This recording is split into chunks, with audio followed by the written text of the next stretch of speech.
Olá, amados, paz e bem, eu sou o presbítero Melquisedeque e estou aqui para os comentários da lição desta semana. Lições Bíblicas da editora CPAD Classe de Jovens, terceiro trimestre de 2025. E nesse trimestre nós estamos estudando a carta do apóstolo Paulo aos Gálatas. A lição de hoje é a lição de número 8 e o tema Filhos e Herdeiros, baseado no capítulo 4 da carta de Paulo aos Gálatas. Lembrando, meus irmãos, que você pode ter acesso a todos os subsídios e slides produzidos pelo bdenfoco.com na palma da sua mão. Basta você baixar o aplicativo bdenfoco.com no seu telefone. Acesse a sua Play Store e procure por EBD em Foco e instale o aplicativo do bdenfoco.com no seu telefone. Você também que gosta de ministrar com slides na sua igreja, seja um assinante do bdenfoco.com e você terá slides da revista CPAD, 100% baseado na revista, com imagens de qualidade prontos para serem usados. E slides editáveis. A maioria dos slides que você encontra na internet não são editáveis. E os slides produzidos pelo bdenfoco.com são editáveis. Temos experiência na produção de slides e subsídios da revista CPAD desde 2016 e já fizemos mais de 750 slides. E você pode baixar todos eles aqui no ebdenfoco.com, basta você se tornar um assinante do ebdenfoco.com. A assinatura contém slides de adultos, slides de jovens, mais bônus, slides de escatologia, slides de discipulado, sermões em PDF, curso básico de teologia, e cursos diversos, incluindo curso de capacitação para professores da EBD.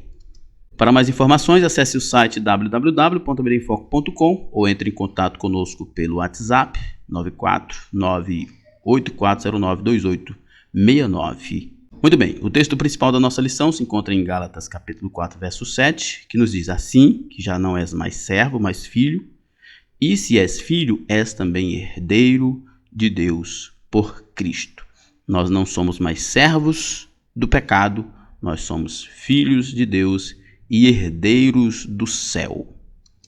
O resumo da lição nos diz: a maturidade exige de nós um comportamento diferenciado, pois por ela recebemos a herança em Cristo. Todo cristão tem o desenvolvimento da sua espiritualidade, da sua fé. Todo mundo no início tem muitas dificuldades, mas com o tempo espera-se que nós tenhamos maturidade. E como que nós sabemos que temos maturidade? Quando nós apresentamos um comportamento diferenciado. Quando nós apresentamos um comportamento diferenciado, é sinal de que estamos maduros. O texto bíblico da lição se encontra em Gálatas capítulo 4, verso 1 até o verso 7. Eu não vou me deter no texto por uma questão de tempo, mas você deve estudar todo o capítulo 7, todo o capítulo 4, melhor dizendo, para compreender a lição de hoje. Nossa introdução. Vimos na lição anterior que Paulo tratou a respeito da descendência de Abraão, que são todos os que creem em Jesus Cristo, todos os que servem a Cristo pela fé, sejam judeus ou gentios. Pela fé, nós somos descendentes de Abraão. Na lição de hoje, nós trataremos a respeito de maturidade. É ela que faz o herdeiro menino se tornar um herdeiro completo e apto para receber a herança. E isso, inclusive, nos traz uma ideia de que há um tempo determinado, há um tempo certo para a maturidade. Ao se colocarem debaixo da lei, os Gálatas estavam não somente se colocando num caminho de retrocesso para com o Evangelho, mas estavam igualmente renunciando à sua maturidade e à sua herança em Cristo. O caso dos Gálatas é muito interessante porque, na ideia de Paulo aqui em Gálatas, a maturidade pressupõe quando você abandonou os rudimentos dos estatutos, das ordenanças, para viver uma fé em Cristo Jesus. E os Gálatas, apesar de terem conhecido Jesus, recebido o dom pela fé, estavam retrocedendo para os estatutos, para as ordenanças cerimoniais, guardando dias, anos, festas, não comendo aquilo, não bebendo isso. Enfim, os Gálatas estavam retrocedendo na fé. Primeiro tópico, herdeiro, mas como se não fosse ainda. Herdeiro, mas como escravo. Paulo começa dizendo que todo o tempo em que o herdeiro é menino, em nada difere do servo, ainda que seja senhor de tudo. Nesse texto, podemos ver a importância da maturidade. A maturidade como um momento em que as suas faculdades estão consolidadas, onde você tem frutos apresentados, onde você já não se comporta como uma criança. Ainda que uma criança fosse considerada herdeira, não é diferente de um escravo enquanto não atingia a maioridade. À medida que a criança vai crescendo e se desenvolvendo, ela vai se tornando menos dependente do aio, daquele que a conduz, que exerce sobre ela uma tutela, uma guarda. Essa palavra aio vem muito do aspecto tanto judaico quanto grego e romano, que era o tutor, aquele que conduzia, que disciplinava, que ensinava. E uma criança, naquela época, dependia muito de quem fazia esse papel, de conduzir, de ensinar, de disciplinar. E muitas vezes nem era o pai ou a mãe que fazia isso, mas alguém, um servo que fazia, alguém que fazia isso de forma temporária. A criança não é uma escrava, mas é considerada como se fosse em relação à herança até que atinja a maturidade, ou seja, porque ela não tinha condições de usufruir da herança, pelo tempo ainda da sua pouca idade. A ideia dos judeus sobre a lei é que eles estavam na juventude, na infância, e aí eles precisavam da lei. Eles precisavam da lei, mas quando conheceram Jesus, eles não precisavam mais da lei, porque quando eles conheceram Jesus foi o tempo da maturidade, o tempo da fé. Paulo comenta que o herdeiro, enquanto menino, por mais que seja dono de tudo, não tem acesso à herança e não possui diferença de um escravo. Por quê? Porque ele não tem autoridade e ele não tem condições emocionais, ele não tem maturidade para governar, para gerenciar. Então ele está debaixo da autoridade de outra pessoa. Ele não é alguém que tenha liberdade de fazer o que ele quiser com a sua herança. Mas a hora da sua maioridade chegaria e ele poderia usufruir dos seus bens e títulos. A função da lei era conduzir as pessoas a Cristo, da mesma forma que o aio conduzia a criança até a escola e se responsabilizava pela sua educação. Aqui o comentarista está dizendo que o aio levava a pessoa até a escola e se responsabilizava pela sua educação. O aio não era necessariamente o mestre. O aio era alguém que cuidava, que acompanhava, mas não era a pessoa final. Como diz aqui em Gálatas 4:3, assim também nós, quando éramos menores, estávamos servilmente sujeitos aos rudimentos do mundo, aquelas coisas primeiras, básicas de criança. Na plenitude dos tempos, o momento da história humana em que Deus interveio para transformar uma promessa em um fato consumado é chamado de plenitude dos tempos. Nesse período específico, Deus enviou a Jesus e o apóstolo ainda reforça, nascido de mulher, nascido sob a lei. Ele nasceu e guardou a lei. Ele se tornou homem e ele guardou a lei. Ele não foi alguém que veio fora da realidade que nós vivemos, que os homens vivem. Ele nasceu de uma mulher e ele também teve, era sua responsabilidade guardar a lei. Essas duas colocações têm importância, pois mostram não somente a humanidade de Jesus, mas igualmente o fato de que por ter nascido sob a lei e tê-la cumprido até a morte, seu sacrifício foi único e perfeito, colocando a salvação à disposição a todos que creem, independentemente da sua cultura. Ele nasceu de mulher, ou seja, ele teve carne, ele tinha um corpo, ele nasceu debaixo da lei, ele foi perfeito, ele guardou a lei e por isso o seu sacrifício também é perfeito e único. Paulo destaca que foi Deus que enviou seu Filho do céu para este mundo. Essa vinda fazia parte da promessa dada a Abraão, de que nele todas as famílias seriam benditas. Jesus era esse ponto de contato dessa promessa. A promessa dada a Abraão é que em Abraão todas as famílias da terra seriam benditas. Isso porque as famílias que seriam benditas em Abraão seriam aquelas que iriam crer no Cristo, o descendente de Abraão. A bênção de Deus não estaria restrita aos descendentes de Abraão que guardavam a lei. Essa bênção seria dada pela fé aos que crescem no sacrifício de Jesus. A bênção não estaria restrita a quem guardava a lei, que a lei foi dada aos descendentes de Abraão, mas a bênção seria por causa da promessa. A bênção não é pela lei, a bênção é pela promessa. Ainda que, nós já estudamos na lição passada, que a lei e a promessa não são contrárias, elas são complementares. A lei ia até um certo ponto e a promessa ia depois, que é o que a Bíblia diz, que a lei vigorou até Cristo, remir os que estavam debaixo da lei. Remir os que estavam debaixo da lei. A vinda de Jesus foi para remir os que estavam debaixo da lei. Remir é comprar novamente. Nós estávamos vendidos para o pecado, escravos do pecado, né? Que somos propriedades de Deus, ou éramos propriedades de Deus na criação, e passamos a ser escravos do pecado depois da queda, mas por Cristo nós fomos redimidos ou comprados novamente.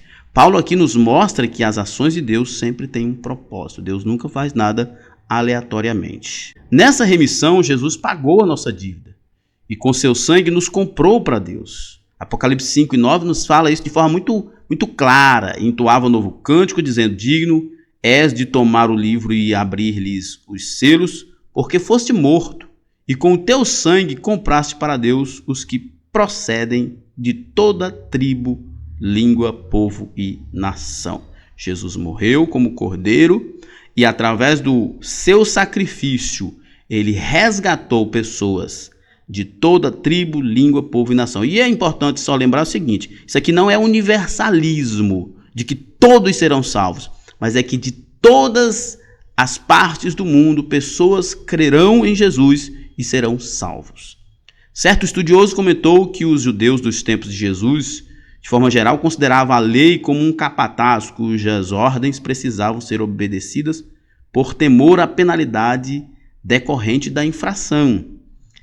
A lei era o paidagogos, responsável por preparar e levar a criança de uma família para a escola, onde seriam entregue ao mestre-sala. Né? O paidagogos, né? Ainda que na nossa língua, pedagogia vem de quem é professor, né? O professor vem dessa ideia, mas o paidagogos, né, no grego, ou pedagogo, era, na verdade, aquela pessoa que disciplinava, que mantinha a pessoa sobre as rédeas, sobre o controle. Não era o professor em si. Uma vez entregue as crianças ao mestre escola, a responsabilidade do pedagogo estava concluída, nada mais há de ser feito por ele, né? Que é a ideia do que era a lei. A lei tinha o seu propósito e o seu tempo. Ela cumpriu o seu propósito no seu tempo. Por isso Paulo está falando isso para os Gálatas, que eles não tinham que voltar para o judaísmo. Eles não tinham que praticar o judaísmo, porque o judaísmo era o paidagogos, né? Era o pedagogo, nesse sentido grego aqui. Ele cumpria o seu propósito, e a lei havia cumprido o seu propósito. Agora era Cristo quem era na vida deles. Segundo tópico, a nossa posição em Deus. Somos filhos e herdeiros. Antes os Gálatas serviam aos ídolos, pois não conheciam a Deus, mas agora eles haviam sido salvos e não foram deixados à própria sorte, eles foram recebidos como filhos. Essa é a realidade de todos nós, não só dos Gálatas, mas de todas as pessoas no mundo. Antes serviam a ídolos. Que eu nunca dobrei o meu joelho diante de ídolos. Se você não servia a um ídolo de madeira ou de pedra, mas você servia a algum tipo de ídolo, algum tipo, até mesmo o seu coração, a sua própria capacidade, a sua intelectualidade, o ser humano adora alguma coisa ele faz alguma coisa de ídolo o tempo todo. Mas quando conhecemos Jesus e somos salvos, nós passamos, que é a doutrina da adoção, nós somos adotados e passamos a ser filhos. E como diz aqui Gálatas 4:6, e porque vós sois filhos, enviou Deus ao nosso coração o Espírito de seu Filho, que chama Abba, Pai. Sendo filhos, nós temos o Espírito Santo de Deus em nossa vida. Os Gálatas serviam aos ídolos quando não haviam conhecido Jesus. Mas depois que conheceram Jesus, eles foram salvos e passaram a ser filhos de Deus. Paulo prossegue dizendo que somos filhos e herdeiros, coisa que um escravo não é. Pelo Espírito Santo, os gentios poderiam chamar Deus de paizinho. Não é uma expressão que remota a ideia de um diminutivo, mas sim de intimidade. Que esta é a ideia central da carta de Paulo aos irmãos na Galácia, aos Gálatas. Nós vivíamos debaixo da lei e a lei era um aio. A lei era o pedagogo. A lei era um disciplinador. A lei era alguém que nos mantinha sob controle. A lei era alguém que, em certo sentido, nos escravizava. Mas, quando veio Jesus e nós cremos nele pela fé, nós não vivemos mais debaixo da escravidão e não somente isso, nós somos filhos, somos herdeiros. Os gentios agora em Cristo obedecem a Deus para agradá-lo e não porque podem ser punidos, como os ídolos faziam com aqueles que os adoravam. Mas essa nova posição para os Gálatas estava sendo abalada. Como torneis outra vez a esses rudimentos fracos e pobres, aos quais de novo quereis servir? Guardais dias e meses e tempos e anos. Os Gálatas haviam conhecido Jesus pela fé, recebido o dom do Espírito, mas agora os judaizantes haviam chegado até eles e estava fazendo com que eles voltassem aos rudimentos. O que são rudimentos? Rudimentos é todo aquele processo da iniciação. Rudimentos é aquilo que uma criança vive. A criança vive sobre o controle de normas, porque uma criança não sabe que colocar o dedo na tomada dá choque. Um adulto sabe, então ela precisa de uma ordem dizendo que não. Uma criança não sabe que ficar sem comer determinados alimentos, isso pode trazer certos prejuízos ou muitos prejuízos. Por isso ela precisa estar debaixo de uma ordem que ela deve comer. Uma criança não sabe que atravessar a rua de qualquer forma, ela pode ser atropelada. Então, por isso que ela vive debaixo de uma regra, de uma ordenança que diz que ela não pode sem a presença de um adulto e assim por diante. Isso são rudimentos, são aqueles primeiros passos. E aí o que está acontecendo com os Gálatas? Paulo está dizendo, olha, a lei sempre foi os rudimentos. A lei sempre foi os primeiros passos da fé do povo de Deus. A plenitude do povo de Deus é, na verdade, a fé em Cristo. Vocês receberam Cristo pela fé, os dons do Espírito, e agora vocês querem voltar para os rudimentos, guardando dias, meses, anos, não come isso, não come aquilo. Vocês estão retrocedendo. Vocês, ao invés de avançar na maturidade, vocês estão retrocedendo e anulando a fé e o sacrifício de Cristo. É isso que Paulo está ensinando para os Gálatas. E é o que nós aprendemos.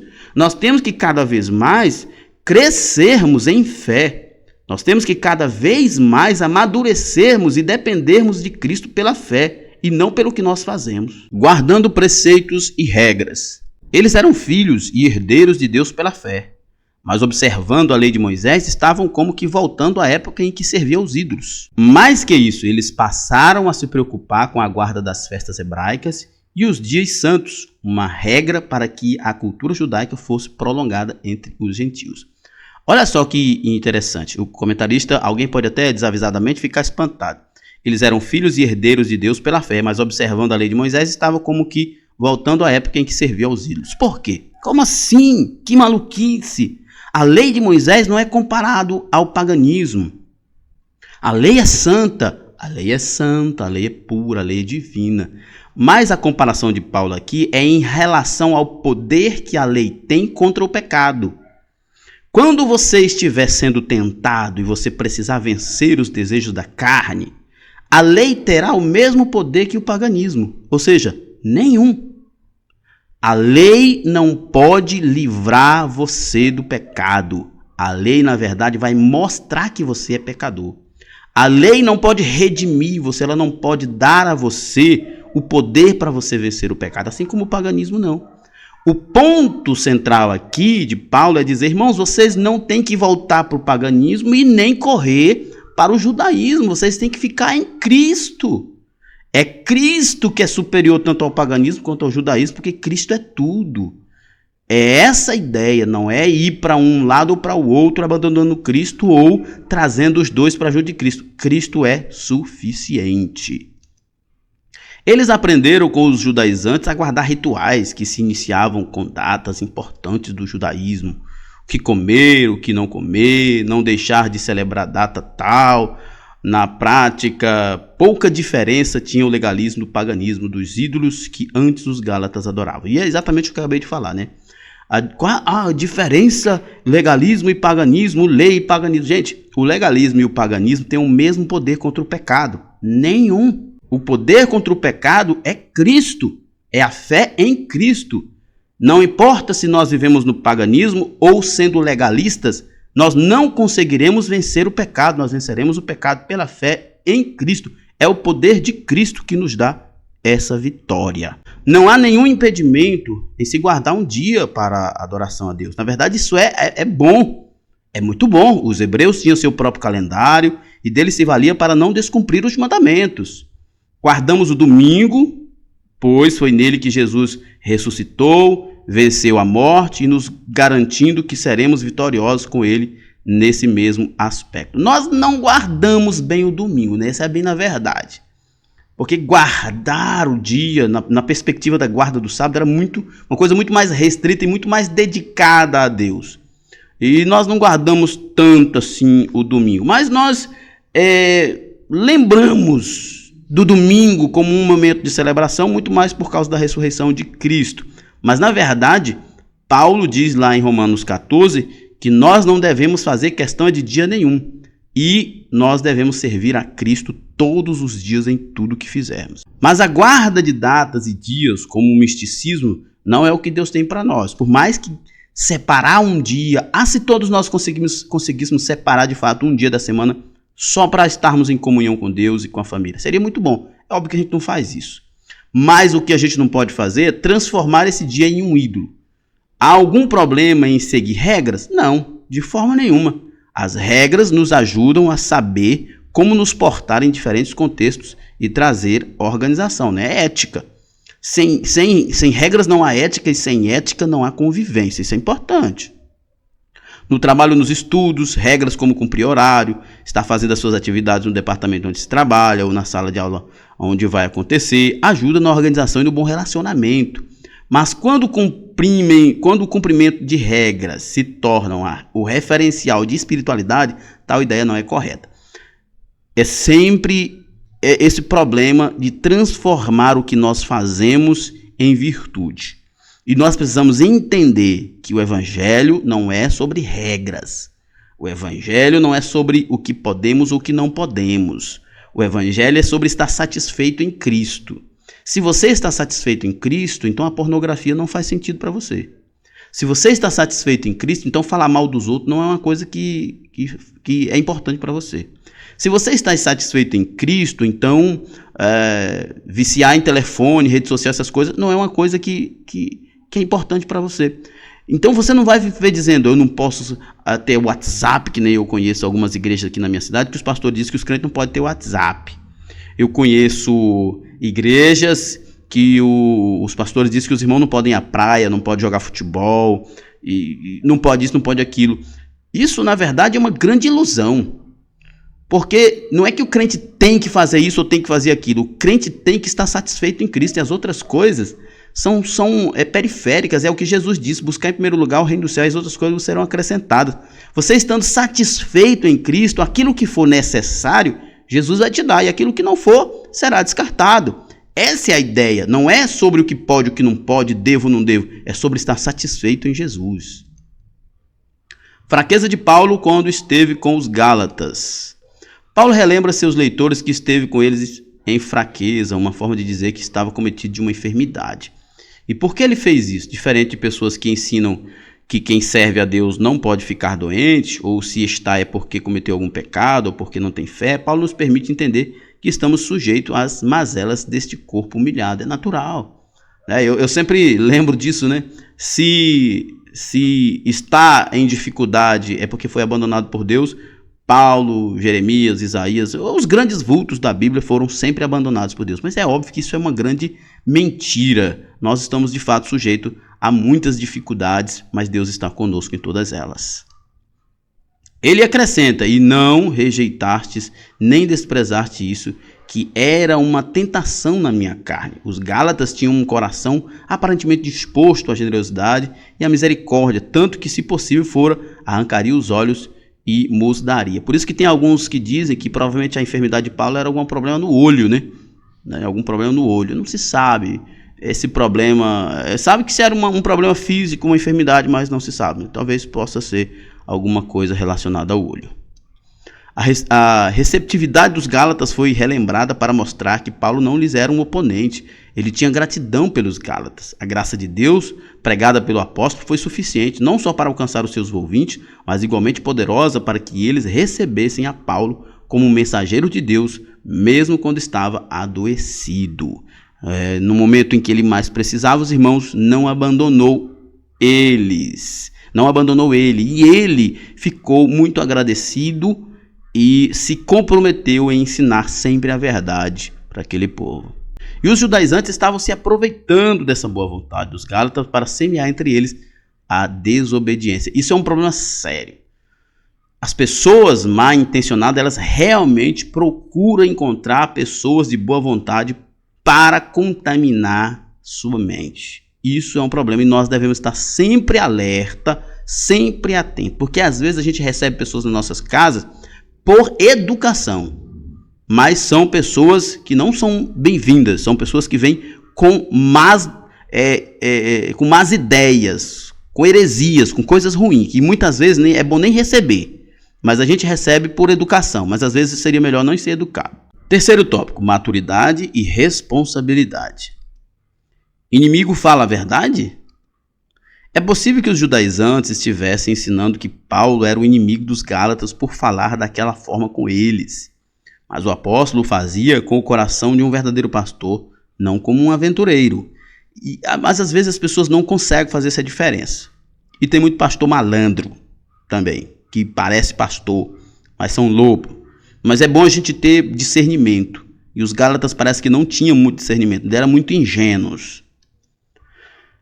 Ele falava a verdade em amor. O questionamento do apóstolo sobre a sua forma de falar com os leitores deixa clara a diferença entre ser um bajulador e ser um mestre que se preocupa não com o que pode receber, mas com o que pode entregar. Paulo está mais preocupado no que os irmãos vão receber, em como a vida dos irmãos vão ser transformada, do que no que ele vai receber. Esse é um pastor de verdade. O zelo inconveniente. Nem toda demonstração de zelo é do Espírito. Deixa eu confessar um pecado para vocês. Esse pecado eu já cometi várias vezes. Fui criado num ambiente muito sério que chegava a extrapolar. E essa demonstração de zelo, que eu mesmo depois paro para pensar que não era um zelo tão espiritual assim, era mais um zelo institucional, eu já cometi esse pecado. E é possível que haja na igreja pessoas que apresentam o que seria tido por um comportamento aceitável diante de Deus, mas sem o aval de Deus. É um zelo institucional, mas não é um zelo espiritual. Eu já cometi esse pecado, reconheço. O zelo dos judaizantes não era espiritual, mas religioso. E esses dois zelos são diferentes. O zelo espiritual é aquele zelo pelo bem do irmão e não pelo bem da minha ideia pessoal, para que a minha ideia pessoal se sobressaia. O zelo espiritual se preocupa com a vida espiritual das pessoas de uma congregação, ao passo que o zelo religioso se prende ao formato como a religião é manifesta. Isso é um problema sério. Por isso que Cada vez que eu leio esse texto aqui, eu digo para vocês, eu já cometi inúmeras vezes esse pecado do zelo carnal, do zelo institucional e não espiritual. E a gente precisa ter, de fato, muito cuidado, porque às vezes a gente carrega uma cultura de um excesso de zelo que, de fato, ele perpassa aquilo que deveria ser, que é o zelo espiritual, e acaba, na verdade, agredindo as pessoas e não ajudando elas. Eles queriam aumentar a sua influência entre os Gálatas, demonstrando um zelo religioso, e isso era contrário ao evangelho. Mas até hoje isso existe. Eu conheço igreja aqui na minha cidade que é muito rígido, sabe? É muito rígido mesmo. E aí tem pessoa que acha que o evangelho é aquilo. É aquilo, essa rigidez tola. E não é. Assim estavam os judaizantes com os Gálatas. Eles estavam dizendo, olha, Paulo é muito flexível. Paulo é muito liberal, vocês precisam ser mais zelosos. Olha o que diz a palavra, o zelo, o salmista diz, o zelo pela tua casa me consome, você tem que ser mais zeloso, o que Paulo prega não é certo, você tem que ser mais zeloso. Mas na verdade era um zelo religioso e carnal. O zelo dos judaizantes era um inconveniente, era carnal e era prejudicial. Paulo era contrário ao zelo espiritual? De forma alguma. Ele diz, é bom ser zeloso, mas sempre do bem, e não somente quando estou presente convosco, né? Ser zeloso é manter uma postura o tempo todo, que é uma postura que é resultante da fé, daquilo que se acredita e não por aquilo que se quer pessoalmente. Ele não estava ali com os Gálatas, mas demonstrava mesmo à distância o zelo espiritual que marcava o seu ministério, porque ele estava preocupado com os irmãos e não com a estrutura religiosa. A maioridade exige responsabilidade. Crescer implica ter responsabilidade. Uma pessoa que atinge a maioridade tem obrigações das quais não pode se esquivar.